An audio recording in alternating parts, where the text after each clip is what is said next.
100 years since brothers were in opposition, and now 4 come along at once. David and James Livingston and Matt and Ben Smith. Quite a build-up to this race. So your little brother is part of the act after all?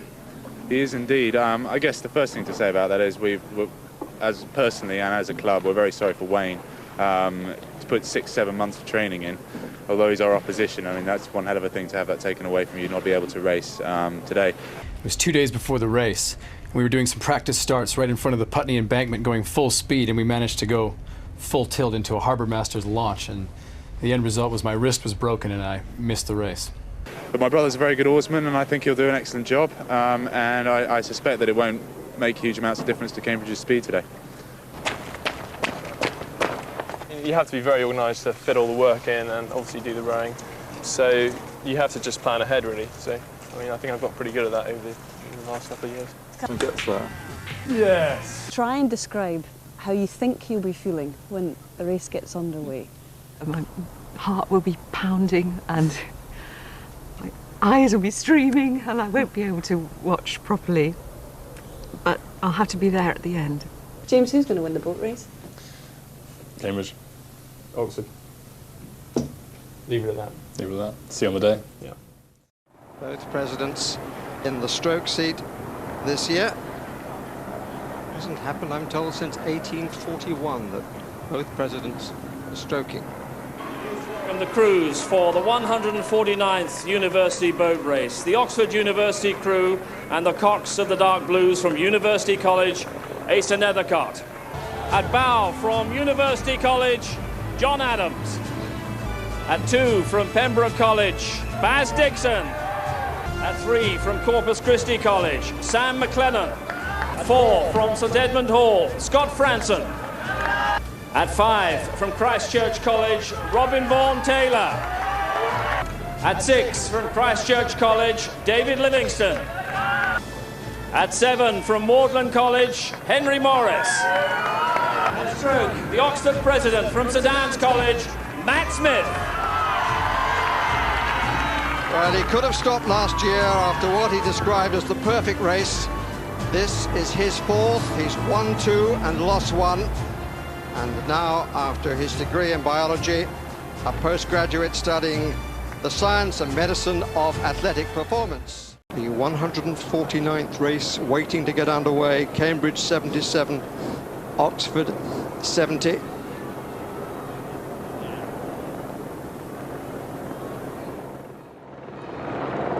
Attention! Go! And away we go. Oxford nearer the camera as we look, and with quite clearly the quicker rate at the start, I would have thought, and with the early advantage. There you go. Nice high ones. High. That's it. Hands up. Hands up. Hands up. Hands up. Hands up. That's it, guys. Good. Good 30 seconds. 21. Yeah, that's it. 42 and a half. Together. As one. Together. That's it, Oxford. 42 seconds. Chris. Blades close. Moving as one. There.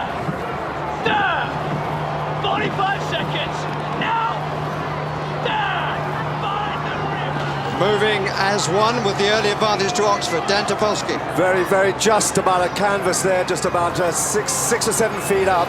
They've gone off very high, and Cambridge now settling into their rhythm. You can see Tim Vuji there. He's just settled himself well into the rhythm, but they've got to take this advantage, Oxford, on this Middlesex station. And you can see here they're quite close to the moored boats, moved well over to Surrey side. And the umpires already had a pretty busy time trying to keep these two apart. Certainly Oxford got the very early lead, and they're still striking high. They're taking more strokes a minute to Cambridge. Cambridge have gone for settling, and they're more or less stroke for stroke. Cambridge have pulled back about 2 or 3 feet, and after the first minute or so they're level. Nice length of stroke from Cambridge, who was certainly at the rhythm well. Ben Smith in the bow seat, that's the furthest away from us. Tim Vugo with James Livingston at 7 and young Tom James behind him at 6. Coming towards the Fulham football ground, and towards the end of the stand is the crucial point of the turn, which Eleanor Griggs got so well from Goldie. Keep it moving. Push, ready, go. We're looking now from the catamaran going alongside. Dan. I reckon it's this point here where Oxford are going to try to make as much advantage as they can on the corner. It's worth about a third of a length. And if they can make a squeeze here, if they can hold out Cambridge on this corner, then they can squeeze a bit. But they're coming into a very strong headwind here, and this is going to be the worst headwind. Lighter crew is going to suffer more than the heavier Cambridge crew. So this is very, very important, this next 3 minutes through to Hammersmith Bridge. I think they're about coming to the point of the turn. I can see Oxford beginning to move round. Cambridge are trying to hold them. They're doing everything they can to hold them on the point of their bend and make them pay into this headwind, where there's the heavier crew by nearly, well, over a stone per man, should be able to lean a bit more into those oars and use their weight.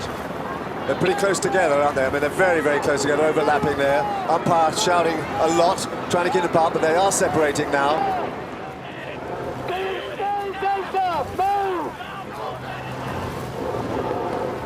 Keep moving, Acer! You touched. She has to touch then. And a bit of a lift on the feather from Cambridge on their bow side. The umpires certainly worked very hard with these crews to try and keep them apart in training rows.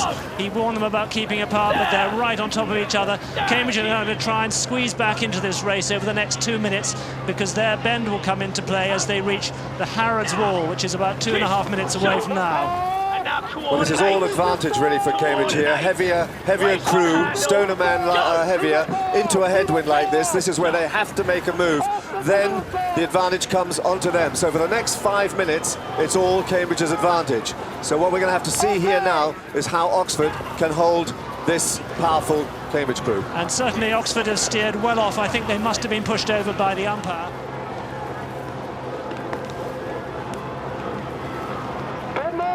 Just a bit more! I think the amount of steering that Oxford have to done may not have helped them. They've been using a lot of rudder. They're trying to keep the pressure on Cambridge as they come towards the Surrey Bend. Cambridge have got a special rudder fitted as well, which may actually have helped them. They put less stop on their boat with their special fin and rudder onto the boat. Oxford, as you see there, with the advantage at the milepost, but nothing in it. And Cambridge have pushed since then. And beginning to move a bit away, Cambridge. The light blues to the left on the Surrey station. And this is where they must go. Cambridge must use this part of the bend. They've got the first third of the length between here and Hammersmith Bridge. And this is the aim of Jim O'Martin. Look for the second lamppost on the left as the famous point on the Hammersmith Bridge. He is pretty well, Chris, where he wants to be. Absolutely, but Oxford are really pressing him. They're trying to push him in towards the pier of Hammersmith Bridge. Certainly, I'd say Cambridge are about where they should be, but there's very little water between these blades, and now it's Oxford's turn to defend attack the bend. Chris, that's it. They're not moving, Oxford. Their cookies are spent. On the apex of the bend, I want a massive move off Hammersmith. Swing the backs through as well. Ready? Go! Cambridge! Go! Backs through. Cambridge shoot Hammersmith Bridge, and there a push here coming to the apex of the bend. This is a stunning race. I mean, it's a stunning race, so tactical. You've got Oxford trying to hold on now. They've come out of the headwind, so the weight difference is less important, but how much will it have cost them into that headwind? But you've got Cambridge now with a really very tough stroke. This man, Matt Smith at stroke, is not a loser. They're all very good racers, but how much has this headwind cost them? They're now on the outside of the corner, and they have to try to hold Cambridge round this corner, keep that overlap until they get to the top of the corner, and then the advantage starts to move towards their side. Quite clear there that Acer Nethercott says the bend is running out for them. Oxford, you're going to win this, and Oxford do look as though they're coming back a bit. Oxford have come back to half a length. Quite extraordinary holding on to that corner, and they're the lighter crew. They've got the wind behind them now, so that disadvantage, that weight disadvantage, is not going to hurt so much. John Adams and Baz Dixon in the bow of the boat. Now seeing a bit more of the Cambridge boat again. That will certainly will strengthen their resolve. Cambridge have actually now got to try and push again. They've got to get a little bit further away if they're going to get round this Surrey bend and hold advantage, because they're not very far away from the bend returning to Oxford's favour.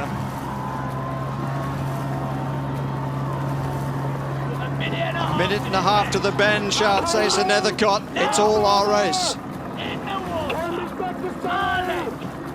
Alec, and we're moving. 37. Oxford are creeping. They are creeping. Yeah!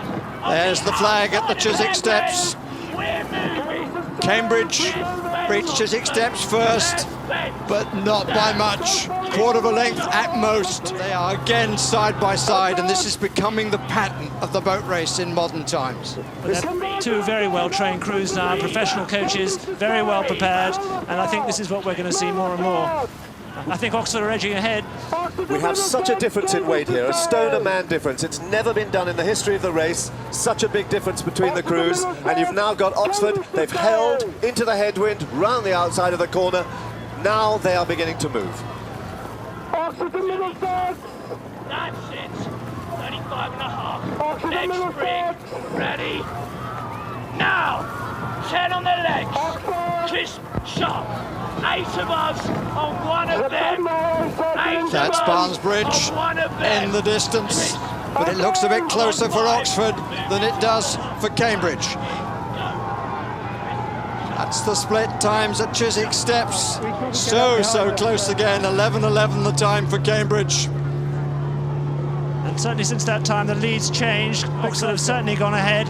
Cambridge over the last 2 minutes, minute and a half, were trying to push on. They lifted their rate to 36. Oxford still at 34 and a half. So they're fighting to hold the bend against Oxford.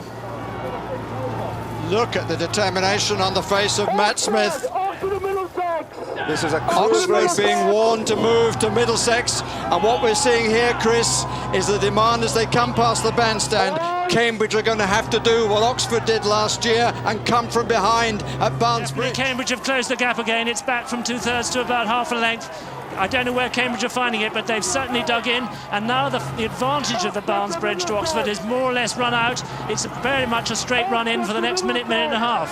Only 3 times in history has it been done, a win from behind at Barnesbridge. The second time last year. Well, now is this weight. Now the weight is going to tell.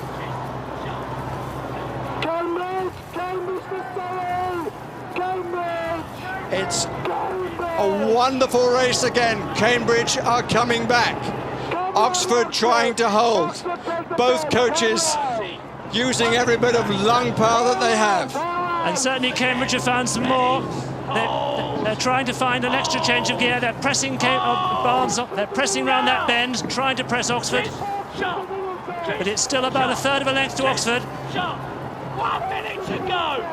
40 strokes. 1 minute remaining of the race, and we still don't know who's going to win. This is even better than last year, because by this stage Cambridge were down to 7 men. This time it's 8 against 8, Cox against Cox. Oxford holding on, Cambridge desperately trying to close the gap. What a finish in prospect here. That's Chiswick Bridge in the background.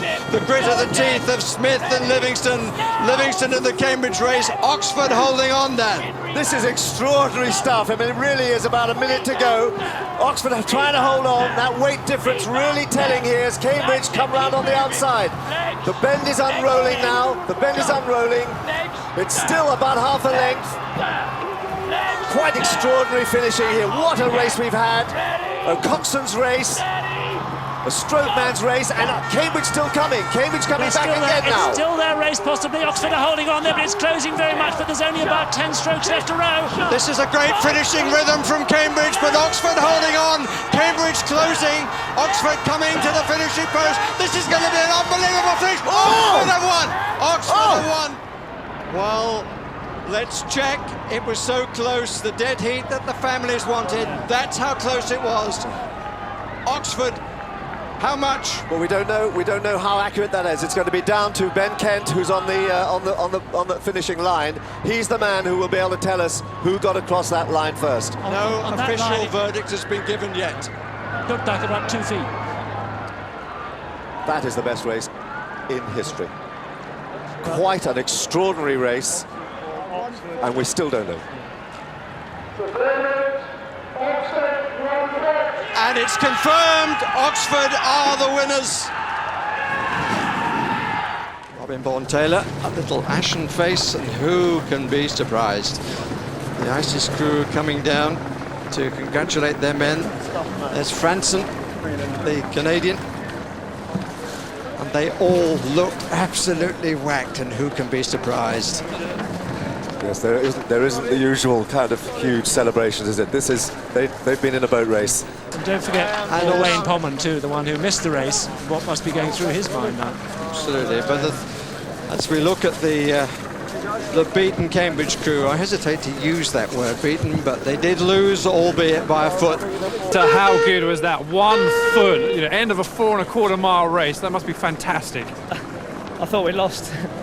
We had a look at the finish line a couple of days before, and it's on a slight angle in the middle, and the Surrey crew has a slight advantage. And I looked over, and it looked to me as if we were level, and I thought we'd lost. I thought we'd lost, and I just couldn't believe it. And then, in the space of 20 seconds, I went from just the lowest I've probably ever felt in my life to unbridled ecstasy.